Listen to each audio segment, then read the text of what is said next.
안녕하세요. 오늘은 성경 레위기 13장으로 한번 들어가 보려고 합니다. 네, 레위기 13장이죠. 여기 보면 이제 고대 이스라엘 사회에서 피부 질병, 특히 그 당시 나병이라고 불렀던 여러 상태들, 그리고 옷이나 가죽에 생기는 곰팡이 문제 같은 것들을 어떻게 다뤘는지 아주 구체적인 규정들이 나와 있더라고요. 맞아요. 이게 그냥 병을 어떻게 고치냐 이런 차원이 아니라 공동체의 어떤 정결함, 또 질서 유지 이런 개념이랑 깊게 연결되어 있죠. 그렇죠. 제사장이 진단하고 이게 정결한 건지 부정한 건지 나누는 그 기준을 보면 당시 사람들의 생각 같은 걸 좀 엿볼 수 있을 것 같아요. 네, 특히 제사장의 역할이 단순히 종교적인 걸 넘어서 약간 요즘으로 치면 공중보건관리 그런 것처럼 사회적인 진단, 격리까지 포함했다는 게 좀 흥미로운 지점이에요. 아, 그렇군요. 특히 이제 눈으로 보이는 증상들, 예를 들면 털 색깔이 변했는지 아니면 그 병변 부위가 주변 피부보다 이렇게 우묵하게 들어갔는지 이런 시각적인 기준이 아주 중요했습니다. 그럼 그 피부 질병 진단 과정부터 한번 자세히 보죠. 일단 피부에 뭔가 이상 증세가 생기면 제사장한테 가야 했잖아요. 네, 그렇죠. 이럼 제사장이 보고 만약에 환부 털이 하얗게 되고 또 그 부분이 주변 피부보다 좀 깊어 보이면 즉시 부정하다 이렇게 선언을 했죠. 네, 여기서 부정하다는 게 그냥 더럽다 이런 의미보다는 종교적으로 이제 성소 출입이 안 되고 또 공동체에서 좀 격리되어야 하는 상태를 뜻했어요. 아, 공동체의 거룩함을 지키려는 조치였군요. 그렇죠. 근데 만약에 증상이 좀 애매하면 예를 들어 하얗긴 한데 우묵하진 않다거나 털 색깔은 그대로라거나 이러면 바로 판단하진 않았어요. 네, 맞아요. 그럴 땐 시간을 두고 지켜봤죠. 격리를 시켜서. 네, 최대 2주까지. 그러니까 7일 격리하고 보고 또 괜찮으면 다시 7일 이렇게 두 번에 걸쳐서 병이 퍼지는지 상태가 나아지는지 이런 걸 확인했죠. 꽤 신중했던 거예요. 그러네요. 정말 신중하게 접근했네요. 그렇게 두 번 관찰했는데도 병이 더 번지지 않고 상태가 좀 호전되면 이건 그냥 단순 피부병이구나 하고 정결하다고 선언을 했죠. 아하. 물론 그러고 나서 나중에라도 다시 퍼지면 그땐 다시 부정해졌고요. 반대로 아예 처음부터 상태가 심각해 보이면 흰 점에 흰 털, 심지어 막 생살까지 보이고 그러면 이건 이미 진행된 만성적인 상태다 이렇게 보고 바로 부정하다고 판단했어요. 이럴 땐 굳이 격리 관찰이 필요 없었고요. 여기서 진짜 좀 흥미로운 게 병이 막 온몸에 다 퍼져서 피부 전체가 하얗게 변해버리면 오히려 정하다고 선언했다는 거잖아요. 13절에 나오는데. 네네. 그게 참 역설적이죠. 이건 왜 그랬을까요? 병이 더 퍼질 염려가 없다고 본 건가요?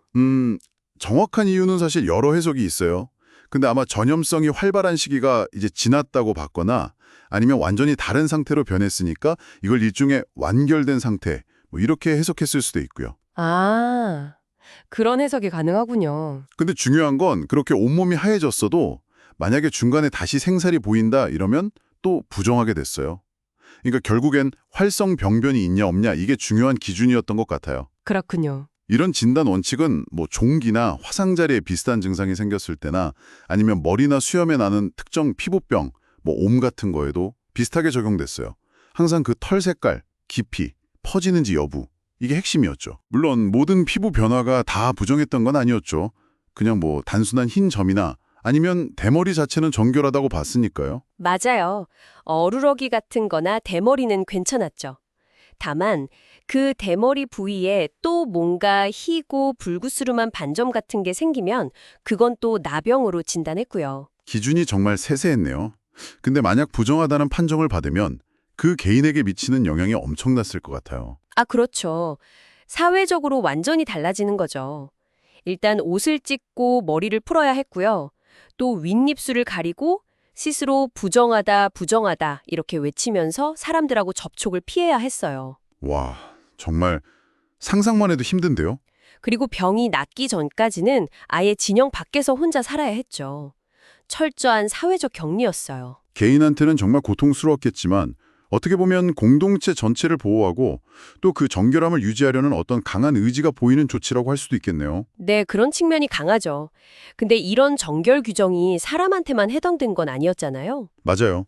그 의복이나 가죽 같은 물건에도 적용됐죠. 네, 옷이나 가죽 제품에 푸르거나 붉은색 점, 곰팡이 같은 게 폈을 때도 비슷한 절차를 따랐어요. 제사장이 그걸 보고 좀 의심스러우면 일단 7일 동안 따로 보관했죠. 7일 뒤에 봤는데 그 색정이 퍼졌으면요? 그럼 이건 악성이다, 심각하게 오염됐다 이렇게 간주해서 그냥 바로 불태워 없앴어요. 아주 단호했네요. 그렇죠. 만약에 퍼지진 않았으면 일단 빨아보고 그래도 그 얼룩이 그대로 있거나 뭐 세탁했는데도 색깔이 변하지 않거나 그러면 그것도 부정하다고 봐서 태웠고요. 아, 빨아도 소용없으면 태우는 거군요. 네. 근데 만약에 빨았더니 색점이 좀 옅어졌다. 그러면 그 부분만 딱 도려냈어요. 오, 그 부분만요. 네. 그리고 만약에 세탁으로 완전히 없어졌다. 그럼 다시 한번 빨아서 정결하게 사용할 수 있었고요. 그러니까 오염의 근원을 어떻게든 철저하게 제거하려고 했던 거죠. 재발하면 또 태웠고요. 이야, 레위기 13장을 이렇게 쭉 훑어보니까 고대 사회가 이 정결함과 부정함을 구분하기 위해서 눈에 보이는 표징들을 얼마나 세밀하고 차계적으로 관리하려고 했는지 정말 잘 알 수 있네요. 피부병뿐만 아니라 옷에 생긴 곰팡이까지 전부 제사장의 판단 아래서 공동체의 경계를 명확히 하려고 했던 모습이 아주 인상 깊습니다. 네, 여기서 핵심은 이 모든 규정들이 단순히 뭐 위생관리 차원을 넘어서는 거죠. 공동체의 어떤 종교적, 사회적 정체성, 그리고 질서를 시각적으로 확인하고 유지하려는 굉장히 강력한 메커니즘이었다는 점이에요. 아, 시각적인 확인. 그렇죠. 무엇이 공동체 안에 속하고 무엇이 밖에 있어야 하는가에 대한 당시 사람들의 깊은 고민을 보여주는 거죠. 여기서 이제 청취자분들께 한번 질문을 던져보고 싶어요. 네, 어떤 질문인가요? 이렇게 외적인 표징, 눈에 보이는 증상과 그에 따른 어떤 엄격한 분리, 격리 조치가 강조되었던 사회잖아요. 그렇다면 그 당사자들, 그러니까 부정하다고 판정받은 사람들의 내면, 뭐 심리 상태라든지 아니면 다른 사람들과의 관계, 이런 사회적인 부분은 과연 어땠을까? 아, 이 규정들이 개인의 삶에 미쳤을 그 보이지 않는 영향들, 이런 부분에 대해서 한번 생각해 보시면 어떨까 싶습니다. 보이는 것 너머의 의미를 좀 더 탐구해 볼 지점이 아닌가 싶어요.